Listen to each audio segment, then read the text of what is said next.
We got Wes Bishop. He's going to talk about algae in your pond, the good, the bad, and the ugly. Yeah, and whether it's truly phytoplankton or if it's cyanobacteria, how it reproduces, possibly by conjugation to you. Just saying. We will see. Dr. Wes Bishop, he's going to let you know all about cyanobacteria and allergies. Yeah, that's some mean stuff. Welcome to Sitting Dockside. This podcast is for people who dig ponds and lakes as much as we do. On this podcast, we're going to bring the most knowledgeable people from all over the country. Talk about wildlife, fisheries, lake construction, lake management, sit them down, hang out, and just talk some shop. I'm your host, Matt Rail. I've been working with lakes and ponds for over 20 years, and during that time, I've picked up on a ton of tips and tricks from lake and pond owners all over the country. So if you want to learn how to catch some smiles for your kids and grandkids off your lake, or how to grow some memories off your pond, then come sit with us, Sitting Dockside. Pretty good show today. We got Wes Bishop from C-Pro, and he is basically Dr. Wes Bishop's and background on algae and all things weirds and plants and your pond and lake. So we're going to hear a little bit more about that. So here's some cool stuff that you guys probably didn't know about plants, and even I didn't even know. But Troy pretty much, he knew it all. I was just thinking, I knew it all already. Look, yeah. Wes was just a pup going through college. I do remember Dr. Rogers. Yeah, I remember that. The good old days. Yeah. I remember buying Wes a beer here and there in one of the shows. And, hey, now I'm buying you the beer. Look at that. Yeah, now you're the big guy. Now you're big time. So so Wes works for one of the great herbicide companies, aquatic herbicide companies in the country, C-Pro, obviously, and they're one of our strongest advocates in the industry, and we absolutely love what C-Pro does, and the fact that they're advancing the science to the nth degree is wonderful. We love that. So awesome. Yeah, appreciate that, Troy. We're glad to be here. Glad to help. Yep. Hey, I want to take. I got a few intro maintenance things I want to take care of first, guys, before we get going and before we let Wes just take it over here. As we said on the Facebook page, Lake and Pond Management Questions, Content, and Community on Facebook, with PWNRA, we had a few questions that I want to bring it to you guys' attention. I had a guy call in. It's kind of a softball to you, Troy. We see it all the time. An invasive plant comes out early, curlyleaf pondweed, and he's starting to see it wash up. It's early this time of year. Up here in the Midwest, we're just fully getting leaves on, and we're seeing it already 2 or 3 feet tall. What do you think Michael should do? Yeah, so it's a species we don't deal with as much in the Southeast. I have a few ponds and lakes that we see it on, kind of on the Cumberland Plateau region, a little bit of a cooler area. It's not real difficult to control. Really, the two mainstays with herbicide control are fluoridone, Sonar, made by C-Pro, and then Endothol products, typically Aquathol K, which is made by a company called UPI. And using the proper rates with either one of those products will really knock that plant out pretty easily. It's not real tough to control. And Endothol products and also fluoridone products provide excellent control. So, labeled rate will be right there on the label. And then, you have to look, obviously, with fluoridone, especially Endothol a little bit.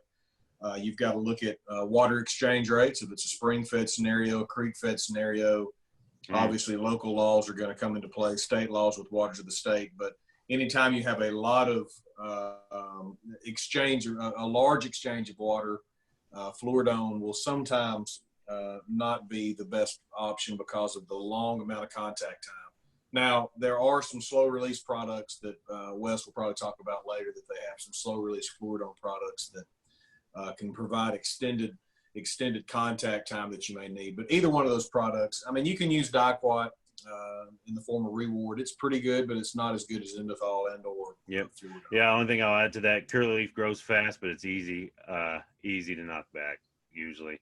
And so surprisingly, the biggest mistake I see with curlyleaf is they wait too long and it's going to seed and then they're going to be treated next year. Getting early, getting at it when they first see it is the biggest key to success that I see in the field. And that's one of the things we really preach on these annual plants is that you want to treat it when as much of it has germinated as possible, but before it goes to seed again. So that way you are depleting the seed reserve, but killing the majority of what is germinated already that season, and that leaves you a little bit the following season to control, and then after that you're pretty well good to go. So Roger that. It's a timing thing when you're talking southern naiad, thin leaf pondweed, those types of species that we see more down here. You want to anything that's a seed producing plant, you want to make sure you're controlling that when the majority of it's germinated, but before it's produced more seed. Yep, lot to it. And I don't have a name here, but I know somebody posted there. They're looking about they just dug a small pond, and high priority is swimming. And they were asking, hey, how do I keep this water clear and for swimming, but still good for fishing, and then not a cesspool where I wrap my feet up in a bunch of plants. Any thoughts? Yeah, sometimes you just can't. I mean, it depends on where you're at. I mean, sometimes you can't have the best of every single world. I mean, clear is kind of a relative term to me. Clear to me is 30 inches. Clear to some people is 8 feet. I don't know how you distinguish what clear is. That's tough. But anytime you have clarity and nutrients, you're going to have vegetation growth. So it's tough. That's a tough question. I guess I would probably be better to read that question thoroughly and see exactly what they're after. There are obviously some plants that you could put in that would be beneficial to a water column. But as we've talked in the past, anything that you plant that is a submerged species has the potential to get extremely aggressive and become a problem over the course of a short amount of time. Right. Yeah, it's hard to do. The only way that we have done that, because exactly what you're talking about, is actually having 2 ponds and a filtration pond that does have a lot of vegetation, and then a swimming area into which it does not have much vegetation, either treated or has some biologicals in it, such as grass carp in that lower area and not on the upper. And they actually have to pump through there and basically cleans the water as it does a kind of a closed loop.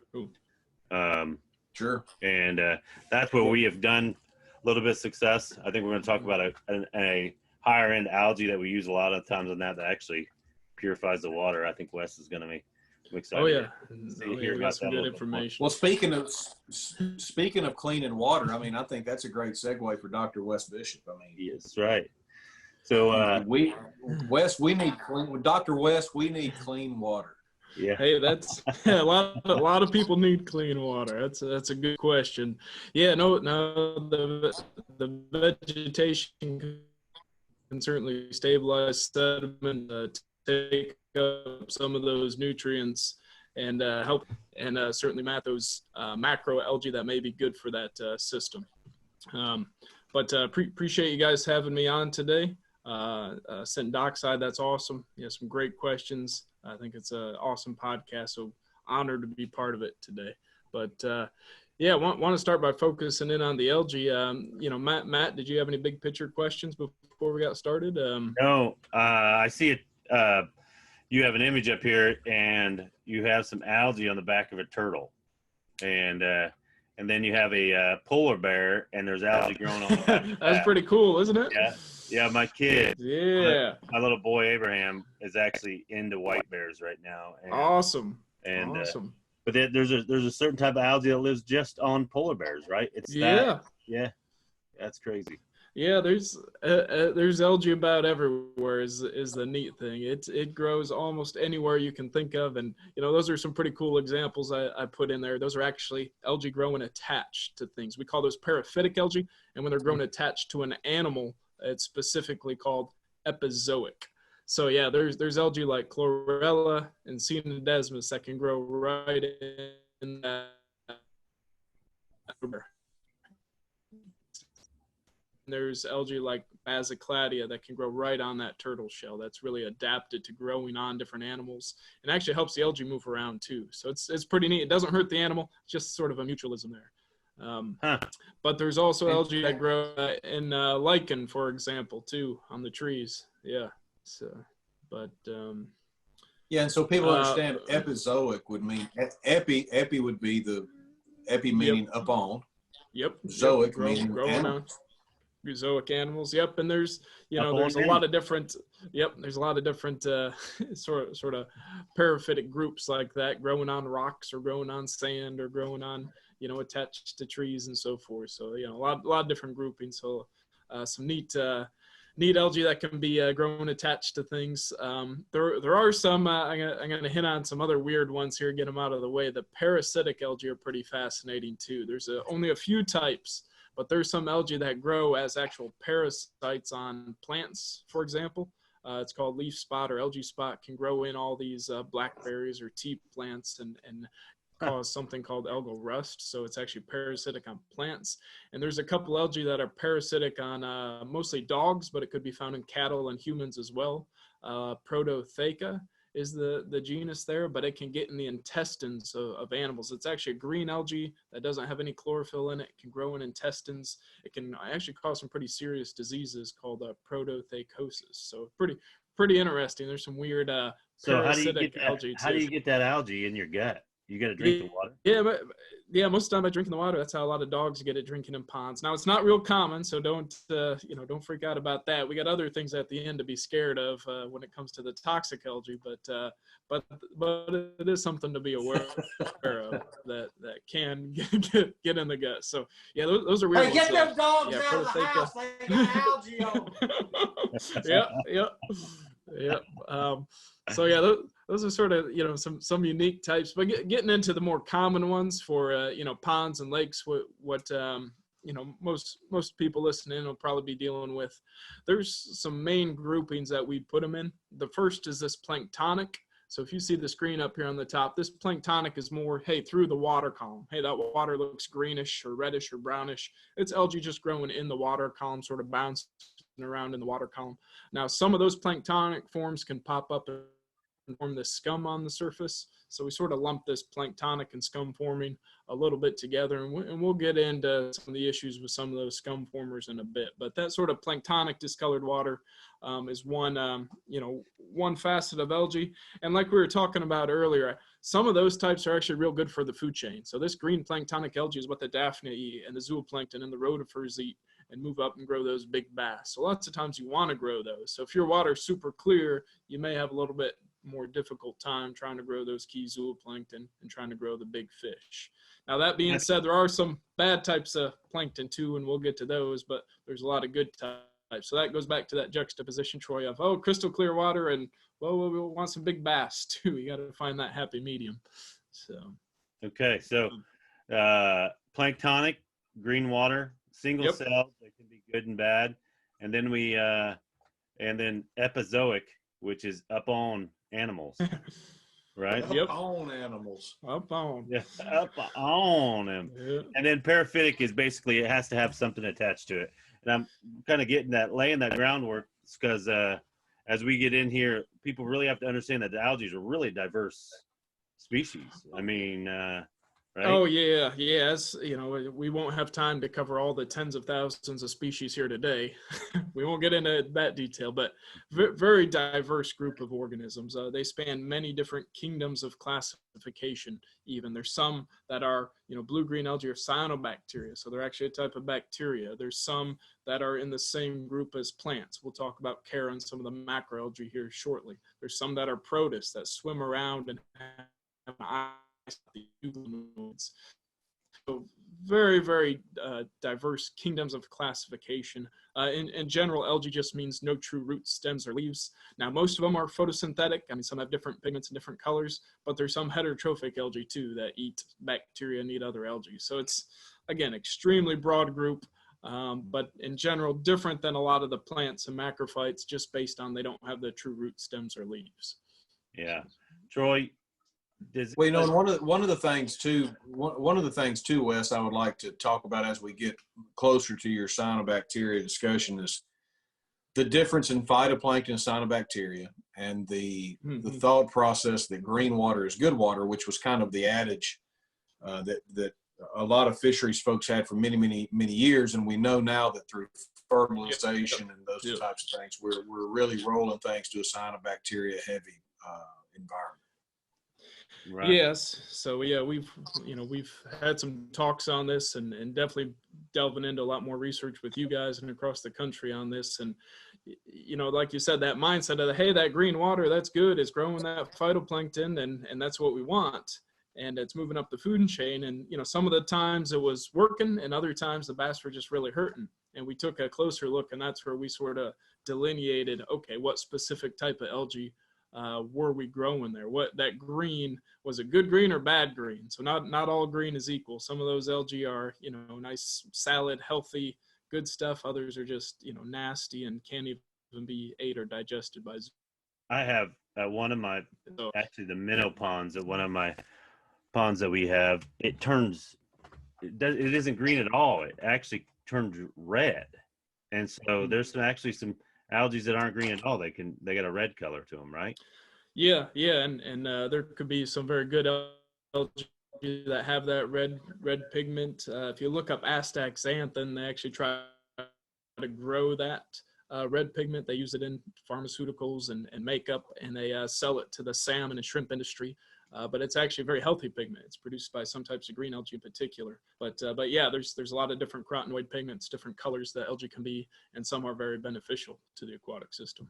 So yeah, I've seen some people trying to sell, well, at the drugstore, they were in a little tiny pill and trying to eat a lot of as a supplemental to your diet. A lot of nutritional supplements, you know, nutraceuticals that have algae and algae compounds in it. You know, beta carotene, you know, there's some types of algae that can produce way more beta carotene per unit mass than a carrot, for example. So again, it can produce some very good compounds and have some great health benefits, but also there's some of those types, if you look a little closer, that you don't want, that aren't good and could be potentially toxic. So we'll save some of that discussion for at the end. But yeah, it is important to try to differentiate those, Troy, and try to create those conditions to select for the good types. You know, that could be, you know, mixing, that could be nutrient ratios, that, you know, that could be pH. So a lot of different. Well, and just so people understand too, when we talk about fertilization, the majority of all leg fertilizers are very phosphorus heavy. Yep. So that is going to naturally, correct me if I'm wrong, that's going to naturally roll you to something that would be more beneficial for cyanobacteria, where maybe something with a little more nitrogen may be more beneficial for true phytoplankton. Is that correct? Yeah, absolutely. Doing some neat research there on, you know, the nutrients and nutrient levels are important and understand, but the ratio between them is also very important. So, so yeah, the nitrogen and especially some is very good for a lot of beneficial phytoplankton. They need that. They don't need near as much phosphorus per unit biomass as some of the cyanobacteria. So yeah, getting that ratio right, getting that right fertilizer regime has been very, very useful in a lot of sites, trying to keep that algal assemblage on the beneficial track. Yeah. Troy, do you get a lot of people calling, there's one algae that probably most ponds get that we haven't really, because we're kind of doing descriptive now of all the algae and what we see, but do you have people that have the floating filamentous algae? Are they calling it moss? Does that drive you crazy? Everybody here, yeah, moss. It's not moss. Moss grows on trees. It's algae, and We got moss. There's about 1,000 species of aquatics that are called moss. I mean, algae's called moss, coontail's called moss, hydrolla's called moss. Anything that makes a mat is called moss. And I just look, I don't talk to them unless they can tell me what it is. Yeah. No, yeah, man. I include a couple pictures here of some mat forming algae. So lots of times that moss or slime or descriptions are truly these hair-like entanglements or these thick mats of actual filamentous algae that can sit on the surface. Some of them grow across the bottom and cover plants, but a lot of them you see those mats around the pond. So yeah, definitely get a lot of those inquiries on mats there.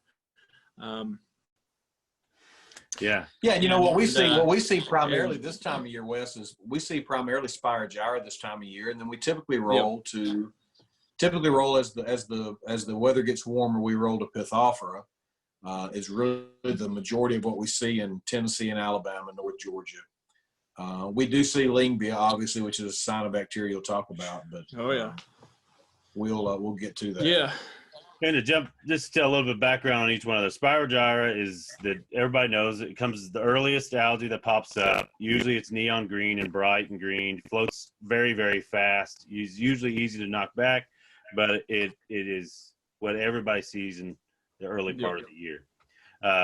And then what we see, you may look out your window and the mats look very similar all throughout the summer, but actually it's changing. And as the temperatures change and as the nutrients ratios are changing, usually we start to go into a more thicker algae. And the reason I'm taking a point to leave them to look at that is because, when you get in a thicker mat, it's a little more difficult to maintain and keep the aesthetics up and that sort of thing. So understanding and identification of what you have in your lake or pond is really important.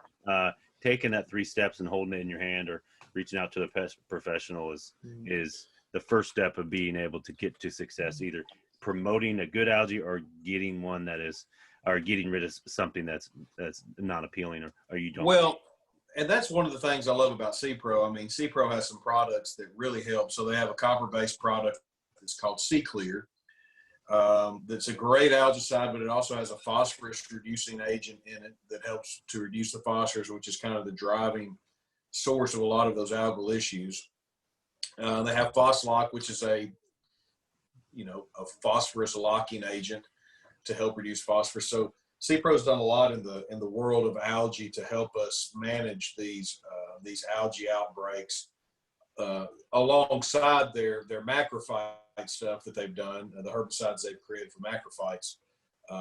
They've done a great job at really delving into this whole cyanobacteria/algae world.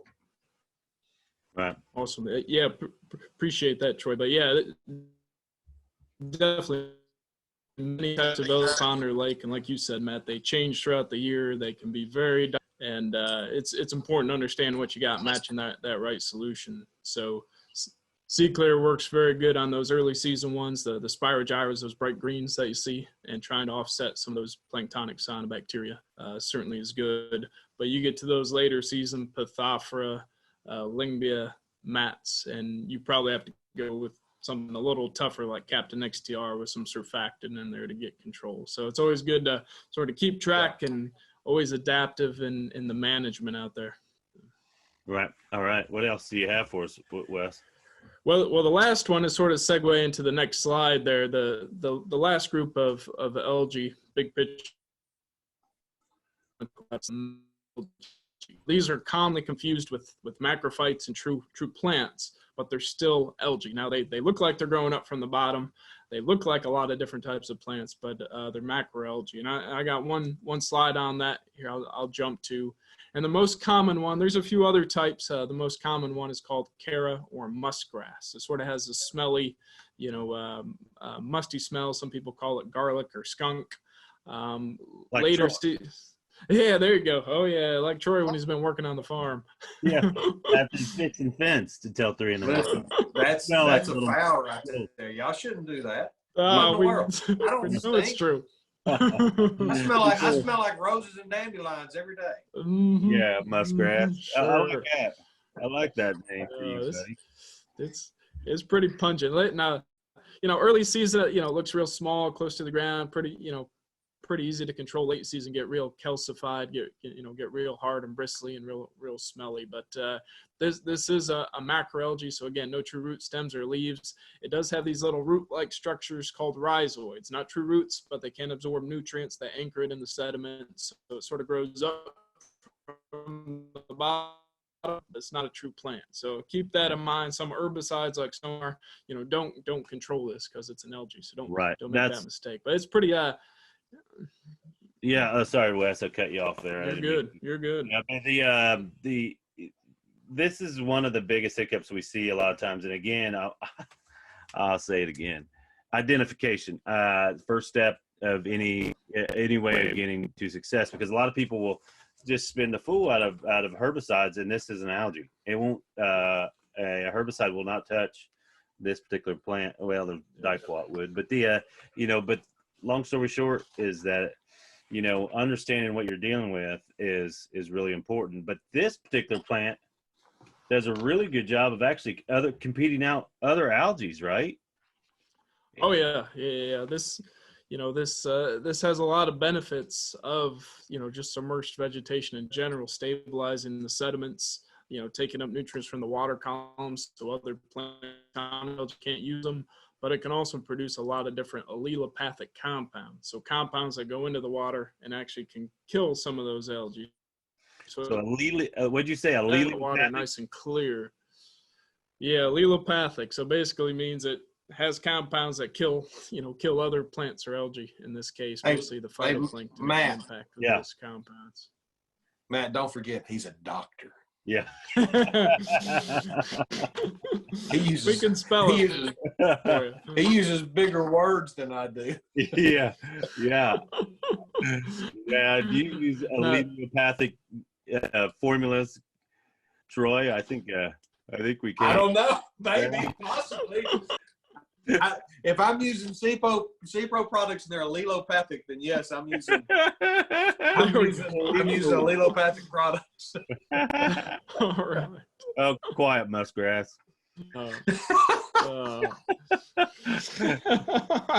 That's a new nickname there. That's how things get started. No, it's not. Y'all gonna get next time I see y'all gonna get in trouble if y'all start calling me muskrat. Yeah. Yep. Oh boy. So the reason I wanted Here's to on me. Yeah, the reason I wanted to talk about this is this is the plant that we put on the upper pond on swimming ponds. We try to get this established, and it really clears water. Usually when you have a high abundance of chara, it lives a booger sometimes to let it go out of control. But if you can keep it into an area and run flowing water through it, we see really high benefits. We actually do a couple ponds that we raise smallmouth bass in, and it's actually two ponds. One side does not have fish. It's getting to be really popular in aquaculture. We do have a largemouth bass production pond that we sterilize and reduce nitrogen, and it is a high abundance of fish that you can grow, and this just using this as a purifier on one side, just a shallow pond that it flows through and recirculates back into the production pond. But well, first of all, I'd like to just tell you, I know you're from Indiana, but it's Cara, not Cara. What do you say? Your mistake. I say Cara, but I've heard a lot. And he's a lot of different names. Hey, well, my mom's name is Cara, and I'm not calling. She should be honored. Her name's Cara Jean, so it's not going to be Cara Jean. So well, if you're looking for a Mother's Day card, I'm not calling my mom Muskgrass from here on. Oh, that name's taken now anyway. Yeah, that's well, a little bit more. I got put a couple microscope pictures up here of Cara. Just because it's pretty cool looking under the microscope, pretty wicked. You see these little spines, these little stipules coming off the whorls or branchlets. So I thought it was pretty real bristly, real neat looking under the microscope. But also down here, getting into a little of the R-rated section here, it goes through sexual reproduction here. So this is actually Oregonium Antheridia. So this little Antheridia produces these spermatozoids. There's a good word for you, Troy. And watch yourself there. Watch yourself. Hey, little you rated here. Watch your mouth, Wes. Get up there and fertilize the Oregonium, and you get it's not a true seed because it's not a true plant, but essentially a reproductive structure that forms more Cara plants. So it's pretty and then pretty neat. And you can often see, it's hard to see on these pictures, orange, and sometimes black globules on the Cara. That's its reproductive structures. Well, one of the macrophytic species that people misidentify for Cara, or they cross them sometimes as Gnaeus minor. Southern Naiad. Well, not Southern Naiad, it'd be Gnaeus minor, which is I don't know the common name. Anyway, Gnaeus minor and Cara.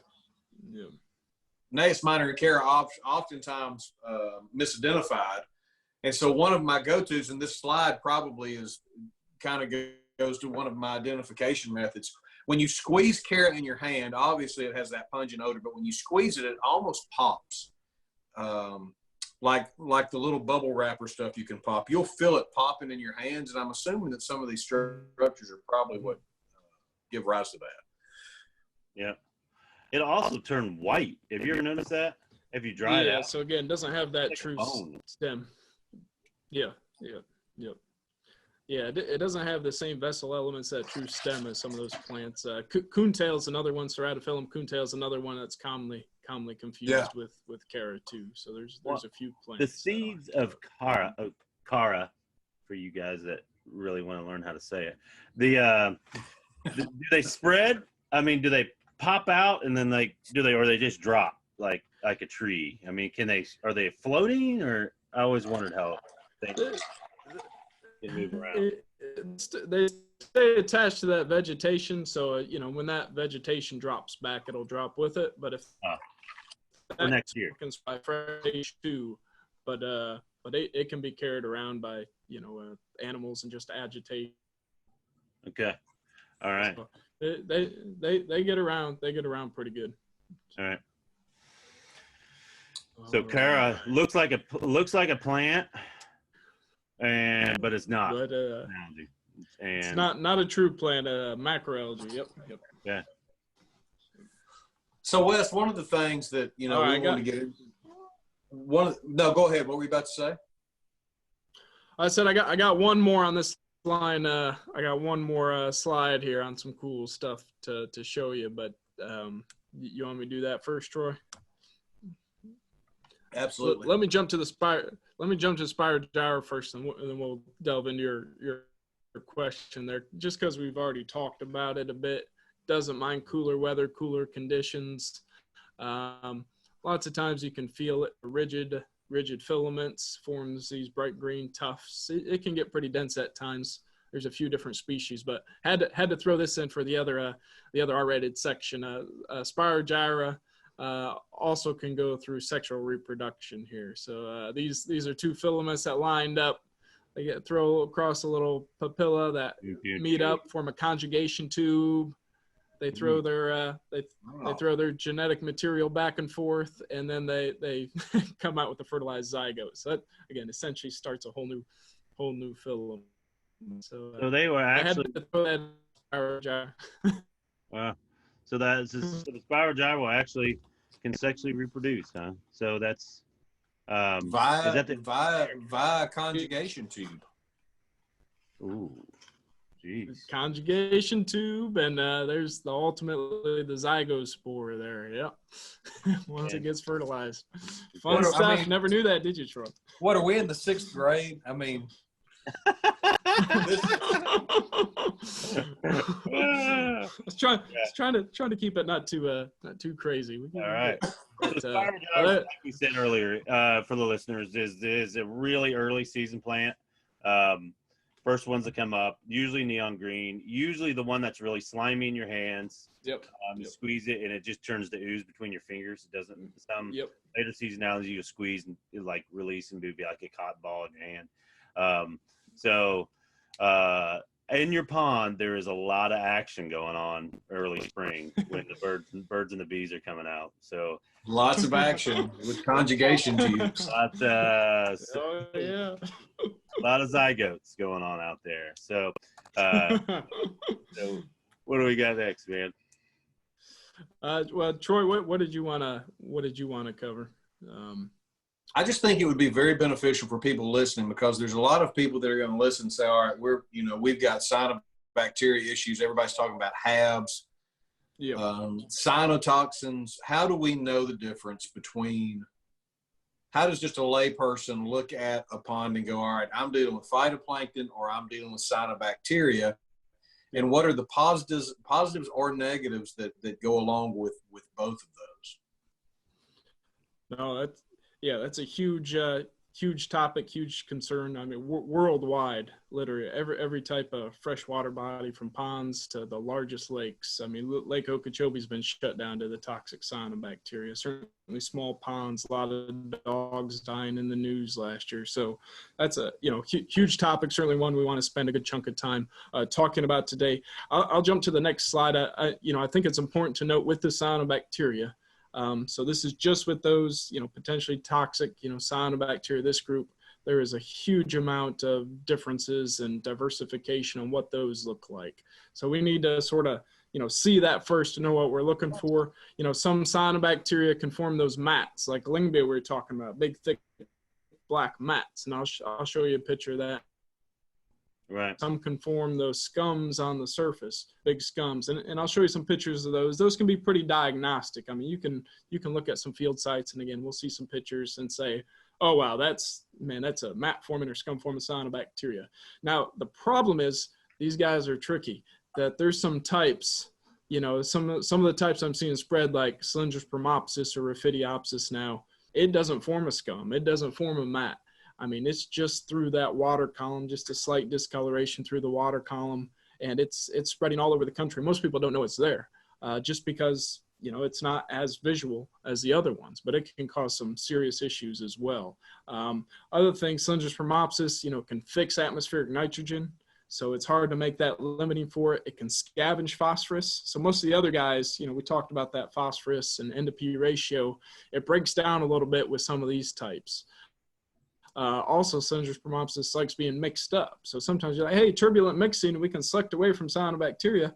Yeah, maybe some of them, but man, some of these types we're seeing spread, especially big reservoirs, big well-mixed reservoirs, we're seeing dominated by, Pseudonabina, Cylindrospermopsis, wreaking havoc in large drinking water reservoirs even, and certainly small fish ponds. So.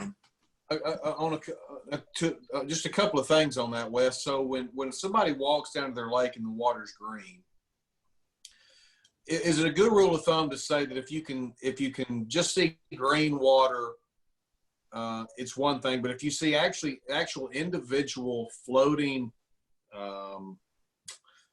what looks like little floating colonies, yep, that's typically cyanobacteria, which is what you're not trying to accomplish.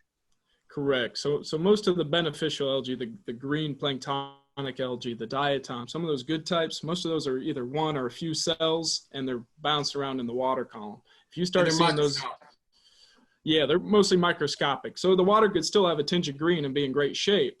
But if you start, talking about those clumps, like you're saying, these big colonies you see here, I mean, this woman down on the bottom right is a microcystis colony, literally of thousands of cells piled together, which is a defense mechanism. Daphnia can't eat that. It's too big for them to, to filter out. A Phanezomenon here looks like bits of chopped grass is how it's usually described in a water body. Again, it's a bunch of, cells that form a filament, a bunch of filaments stuck together as a defense mechanisms. But you start seeing some very large colonies like that, certainly ones that seem to be buoyant, and forming a scum. It is highly diagnostic that those could be cyanobacteria. And all of these are potential toxin producers. They can all produce a host of different types of toxins too. So let me lay some groundwork, because I want to. Yep. Cyanobacteria, also called blue-green algae. Yep. Also called harmful algae blooms, HABs. Cyanobacteria are been here for a long time. You're starting to see more, and we're identifying them more precisely too. They are commonly very large, and so therefore as a defense mechanism, so therefore a lot of the natural predators can't eat them, such as the bottom of the food chain, which is zooplankton, which is Daphnia and other small critters in the pond or lake. So they're big. They can actually clump together and, like Troy said, and look like kind of like snowflakes or grass or something, little large pieces in the water column that we reference to do. And what percentage of cyanobacteria produce toxins, and do all of them do that? When do they do that? Or are you going to lead into that? Those are great questions, Matt, and I think you'd get a different answer. Depends on who you ask. Some people would say, oh yeah, only 10 to 15% of the cyanobacteria out there produce toxins. But that being said, there's so many different types of toxins, and new toxins being discovered, and whole new classes of toxins continually being discovered, that it's really hard to put a number on it. And to be honest, if you can consider lipopolysaccharides, an example, they're a gastrointestinal toxin. They're a part of every cyanobacteria cell wall. So one could argue almost all cyanobacteria just innately, because of what their cell wall is made of, different than the green algae, different than diatoms, could pose gastrointestinal.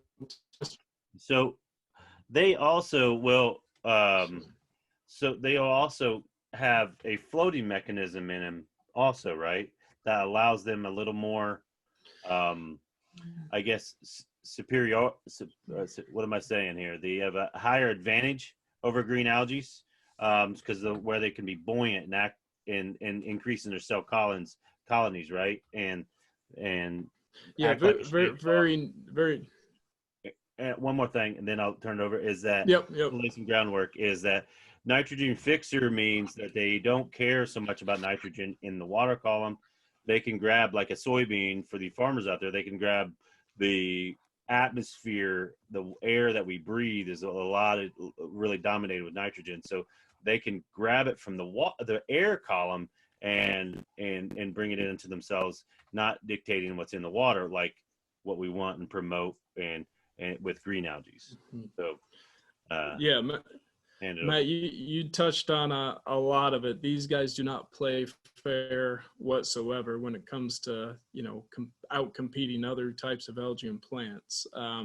The gas vesicles, very energy inexpensive way for them to adjust their buoyancy, so they can go up in the water column, get as much light as they need, get access to atmospheric CO2 or nitrogen. They can also drop down in the water column, get close to the sediments, suck nutrients out of the sediments. Once they form up that scum and get up to the surface, they're blocking everything else below it. So they're shading out all the good algae and plants below it because they're up in the water column stealing all the light. They can radiate heat, which cooks some of the other algae. So some of those other good types of algae, they don't like it as hot, and these guys love it hot. So they're gonna actually artificially increase the temperature to outcompete those other algae. And they can also, shift the carbonate CO2, because they can use the bicarbonate forms present at higher pH. Other algae can't use those higher pH carbon forms, and that's a key building block too. We like to talk about nitrogen and phosphorus, and we'll cover that. But man, these guys suck up all that free carbon that the green algae and diatoms could use. These guys suck it up, and then they can still grow like crazy with the carbon forms at those higher pHs. So a lot of different competitive mechanisms that these guys have makes them, really a beast to control. So. Okay. Now, some of the problems that cyanobacteria has caused that people should know about, obviously, one is the release of toxins that can be extremely harmful to larger animals, dogs, kids, whatever may be in the water column. But they also release some stuff that are geosmin, for example, There are taste and odor issues that can cause problems in drinking water reservoirs, right? Yeah, and definitely I've been working with a lot of large drinking water plants these past few years, and almost everyone I talk to has taste and odor issues. And lots of times it's algae. Now, it's not just cyanobacteria. There are other algae that can produce taste and odor compounds. Yeah. But cyanobacteria are a huge culprit of taste and odor compounds, especially the MIB and geosmin. So real sort of earthy, musty, dirty smell and taste to the water. That's big, and certainly reasons why they typically try to manage those so that water smells and tastes good. It's really hard to treat some of those compounds in the plant, very expensive in plant, trying to take out those compounds. But if we go out there, go after the source, shut these guys down out in the reservoir, we've had great results keeping that water clean. Now also taste and odor issues can be like aquaculture, Troy, the catfish aquaculture ponds and so forth, man. These guys, Sartorius, these types of cyanobacteria cause that fish flesh to really taste bad. So this causes, significant dollars every year in issues with aquaculture and the integrity of the catfish fillet. Mm-hmm. So I would like to separate out for people too what kind of represents what you see in a water column when it comes to cyanobacteria is just what produces kind of the green color, which is that cyanobacteria that we're talking about, but then the Lyngbia and kind of that the classic looking algae, which is Lyngbia, and the control methods for the two. Most cyanobacteria that is not in a filament type of form is controlled fairly easily with small amounts of copper, where Lyngbia is a tougher plant because it has that mucilaginous sheath, and just applying your typical copper to it is not going to control that Lyngbia. Can you talk about that just a little bit? Yeah, just like we were talking about the succession of different types of algae, we see the succession in cyanobacteria too. Some of those earlier season ones, there are some that, don't mind the spring conditions, cooler water like Cylindrus bromopsis. But yeah, Sea Clear works great on a lot of these, smaller filaments that bounce around in the water column, like the Cylindrus bromopsis and Pseudanabina, and some of the Delicosperma and Maranabina. And Sea Clear is one of the big products we're using in those drinking water reservoirs to keep that clean. But yeah, those are typically a lot easier to control. We can use very low rates. We can be very selective and control those and keep the beneficial algae for the fishery. So those planktonic, the smaller planktonic ones, typically a lot easier to control. But like you said, when you get into the, very scums, and certainly the large Lyngbia mat, huge, mucilaginous sheath. I mean, makes them very tough. Okay. The what I want to get to is, and what you guys are hitting on is that. All right. You break up a little bit, Wes. Are you there with us? Yeah, I can hear you now. Did you guys catch that? Yeah, you just broke up just a little bit there towards the end. Okay. What I wanted to say is, what you guys brought up is that now we found a little bit of a weakness. So if let's say the pond and lake owner has cyanobacteria, well, let's just take even a step back. How do you know? How do you look for? How do you know? What are the things you look for to identify if I'm getting cyanobacteria or I have cyanobacteria in my lake or pond? Good. Let me jump to the next slide. Wes has a handy dandy test kit that you can use. we do have now. I flipped to this slide of more of the field pictures, these big pictures to look at of different types of cyanobacteria. But yeah, we do offer a laboratory service called C-Script. You can send in a sample. Again, with these drinking water ones or these pond ones where it's really small, tiny planktonic in the water column, it is almost impossible just by looking at it to know whether or not you have Cylindrus bromopsis, unfortunately. So you really have to send in a sample if you want to start looking at that level for them. But if you see some of these diagnostic ones here, I mean, these are all just pointing right toward cyanobacteria. So these are different types of scums, Microcystis anabina. Sometimes they get all cooked sort of bluish green in the sun, but if it's popping up from those big colonies we talked about that Troy was describing, little shards of grass or big colonies up there, it's almost always cyanobacteria, very diagnostic. This dark sort of bluish green color, even black in color, this more diagnostic of some of the pigments they have. So that phycocyanin pigment is this bluish green color.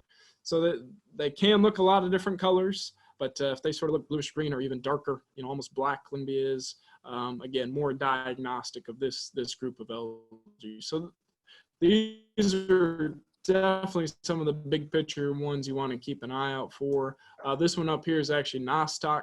It just grows in wet, soil areas too. So keep an eye out for that. But if you see, scums, big thick black mats like this, things, big colonies popping up to the surface, big globules like that, a lot of mucilage. Typically it's very often a cyanobacteria, and all of these are potential toxin producers too. What's funny about this conversation is just how science has changed through the years. We used to fertilize a lot, but we quit doing it years ago for fish management, just from a standpoint that a lot of times fertilization causes more issues than more negatives than benefits. But we used to see these big areas that almost looked like somebody had spilled paint in the water column, and it was these windrow areas of what we know now was cyanobacteria. And we would be called to ponds we didn't even manage just to treat them. And these are folks that have companies that are actually applying fertilizer or applying fertilizer themselves. It's being done incorrectly for the premise of bass management and growing the biggest bass that you can. When in all truthfulness, you're rolling it to a cyanobacteria column that can't even benefit the largemouth bass in the end. So it's something that as an industry, we've really got to get ahead of. Yeah, exactly. And actually, we worked,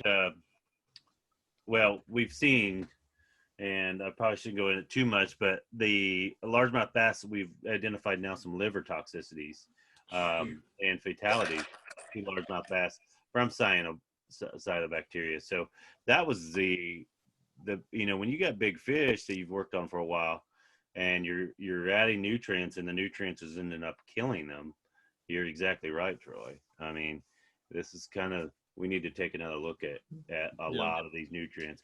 But the paraphrase, so my question is how do I know I have it? We have some images here you can take a look at. Go to the website and look at it off of this podcast. But also, if I'll do my best job of trying to verbally explain what they look like. Because like Troy said, a green paint thrown onto the water. If you see anything that's gray, blue, bluish green, blue-green algae, hint, and or I've even seen purple on the surface. If it has anything that looks gelatinous, meaning that looks kind of like a green gummy bear, or anything that's floating that kind of looks very... Don't eat it. Don't eat it. Don't eat it. Yeah. Anything, then you're probably in the blue-green algae cyanobacteria world. So whenever you start to see, especially where a lot of times this dies or it gets too sunburned, it gets pushed to where the wind will blow it to an end, and you'll see these little strips of green. That is when you need to start taking a look. So I think we've done a good job of saying, hey, this is what to look for. Now, let's say I'm starting to see it in my lake or pond. We kind of hit it on a little bit earlier, but what do I do next? I need to, let's say I've looked at it, we've sent it off, we lab to a lab and identified it, says, yeah, you have cyanobacteria, or you just know from visual experience that something needs to be done. What is your guys' suggestion next? Yeah, and we hinted at it a little bit, is anything you can do to be proactive is going to be good. Try to get ahead of it. Try to keep too many nutrients from coming in. Don't let too much fertilizer run right into the pond or let it get too close. Try not to get all that cow manure, Troy, just to run down into the pond. So anything you can do, try to get yourself on a better level. Why you got to talk about cow manure when it comes to me? I don't understand what's going on. All right. I thought that was a step up for muskgrass. Yeah. Okay. So y'all can call me either muskgrass or cow manure. I like it. Yeah. And there are some neat products. Troy mentioned Foslock, some products, there's nutrients that already have come in. Flock of geese comes over and drop nutrients, stuff that's built up in that pond for years and years. So Foslock can go after those nutrients already in the system, take out that phosphorus, specifically take out phosphorus, increase that N to P ratio. So, nutrients are good. Mixing some of these big scum former colonies, they don't like being mixed up. So aeration is really good. We won't get a lot into aeration. I'm sure you got another whole podcast on that and its benefits, but it can keep some nutrient forms tied up in the sediment too. So aeration, mixing, nutrient mitigation in situ and trying to keep nutrients from coming in. Do everything you can to try to be proactive. Now, that being said, it's very important to realize, like we just covered a lot of their unique characteristics, these guys are tricky. Late summer, August, hot stagnant conditions, you're likely on a bacteria regardless of everything you try to do proactively. And that's where some of these other, solutions come into play. Keep an eye out for, catch it early, know what to look for. But try to get out there proactively with the C-Clear program. We have peroxide-based algicide Pack 27. If you have Lingby or something real nasty, mucilaginous pop up, that's more the Captain XTR with a real surfactant package to penetrate that. So, match that right solution to what you're seeing. Really try to stay on top of it. Don't let it take over the entire system, because that could be certainly a toxic issue, a dissolved oxygen issue, just innately having that much biomass out there. So, again, do what you can proactively. One of the things I would like to see, I see a lot of people asking questions that are in, the pond or the lake they're dealing with is an HOA pond. Yep. And in the Southeast, what we typically see is that HOA reservoirs, apartment complex reservoirs, they are not designed as aesthetics. They're not designed to do anything other than be retention ponds, in all truthfulness. And all that is a catch basin for nutrients. I mean, every home that is fertilized, every yard that's fertilized in that area, that HOA pond is the catch basin for all of that. Yep. And that's where we're seeing a lot of these issues. And I think trying to get ahead of this in the future and get ahead of the curve and talk to these design companies and construction companies that are building these and actually do something different so that they're set up to be more beneficial for the water column in the long run, instead of just being a catch basin for all of this nutrient runoff, is going to be pretty important. Yeah, absolutely. Yeah, all the leaves and grass clippings and dog waste and leaky septic systems, like you said, stormwater runoff, lots of times all just ends up and concentrates in these systems and makes it much more difficult for us as water managers to keep them looking good and keep them safe. Yep. Right. So we have it. We're going to do everything proactive. And I just remember that we did do a big, there actually is a talk with Wes on cyanobacteria, particularly too, on a lot of that nutrient into P ratios, which I will touch on it. I want to touch on it in the end, but I'm not going to do it now.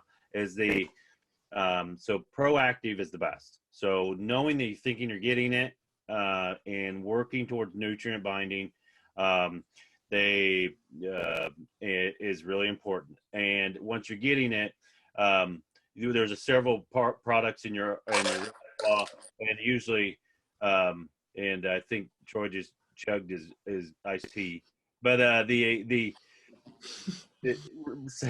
several bullets in the arsenal, they either are probably copper based in a lot of different formulations, or we use hydrogen peroxide, the same thing you put in their cut, and to a lot of going after this. Now, if I have a lot, I'm going to play a little devil's advocate. If I have a really bad bloom, let's say it stinks, say it's causing us major issue. There's a lot of people, and the old theory of thought was don't do anything, because you will crash the system.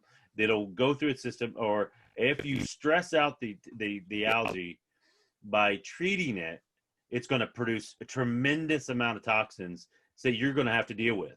So don't do anything. And what is your response on that? What would you feel that you? Those systems that are already a mess, those are to deal with. They can certainly be a potential dissolved oxygen risk. So it's certainly good to try to get it before it reaches that stage, try to catch it at the earlier densities before it achieves that biomass. But if you run to a pond that's already like that, you got to be really, really careful. Now, that being said, you may still want to treat with algicide, but do a very, very small amount at the enable language on that for the dissolved oxygen reason. But you may want to just treat little pieces at a time to sort of chop it down.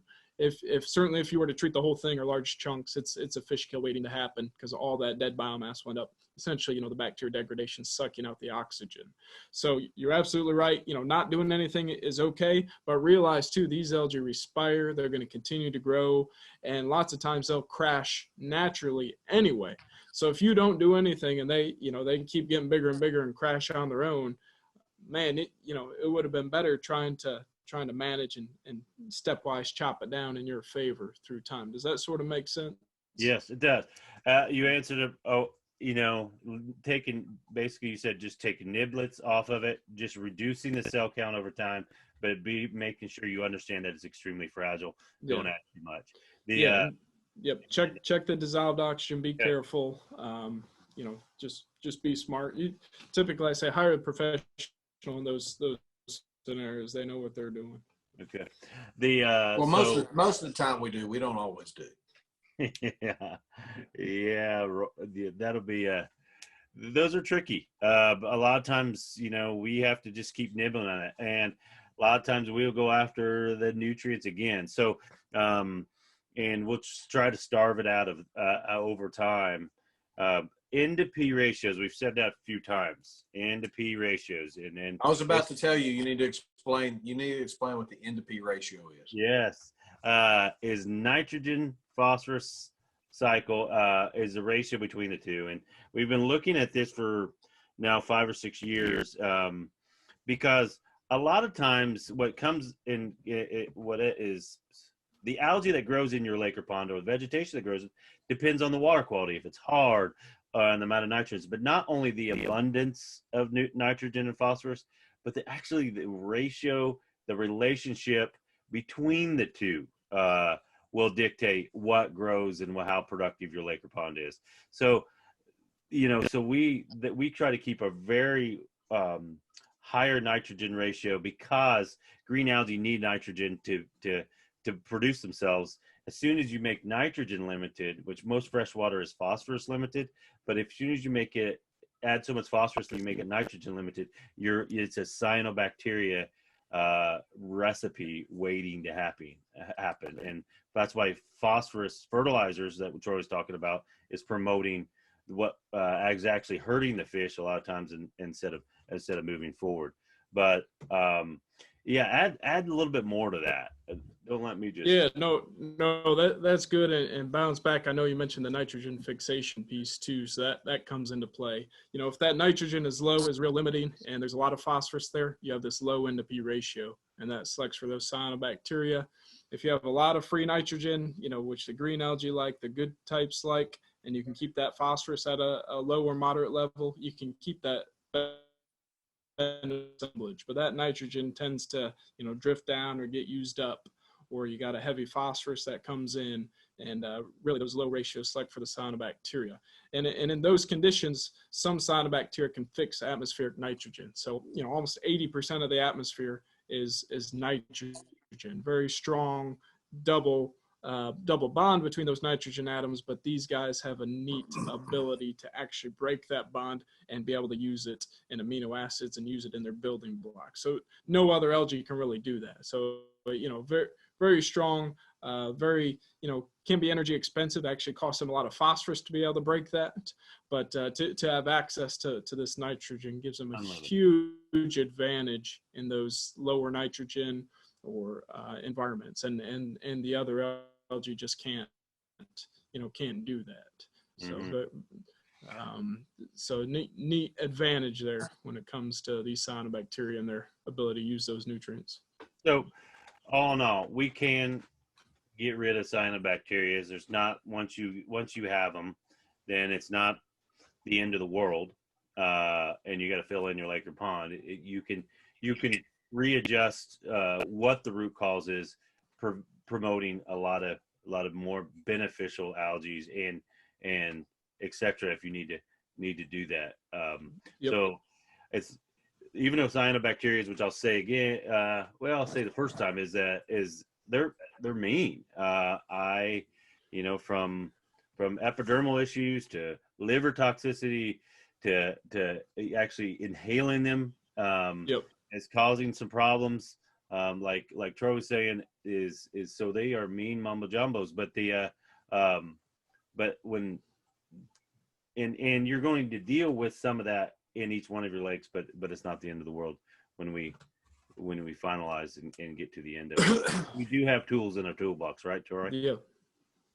We got lots of tools, and I'll be honest with you, C-Pro provides a bunch of tools. I mean, if you look in the toolbox, we have a lot of products out. Well, we have 16 active ingredients now, Wes.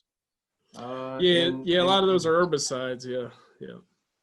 So when we look at what we have in our toolbox, we have 16 actives, and of those active ingredients, C-Pro has been the leader in.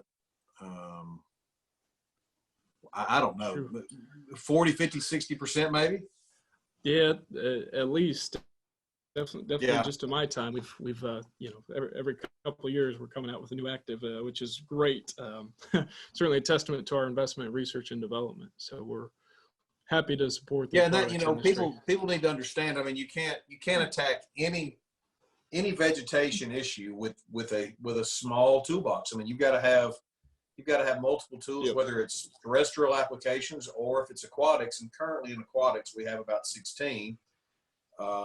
You've got diquats, you've got coppers, you've got endothols, and you've got a multitude of C-Pro products that have been out for a while. The latest one being Percelicore. Am I right? Is that the latest one? Yep. No, that's a big one. That's a game changer there. But yeah, we're constantly looking for new things. I got some new things in the work. Too much about, but coming for these cyanobacteria too. So stay tuned. But yeah, definitely use. We need to look at every tool you have available to you. Definitely use the right tool for the right job. Make sure it's technically sound, technically based in the science. But yeah, to combat something like the plague here, these cyanobacteria that are tricky.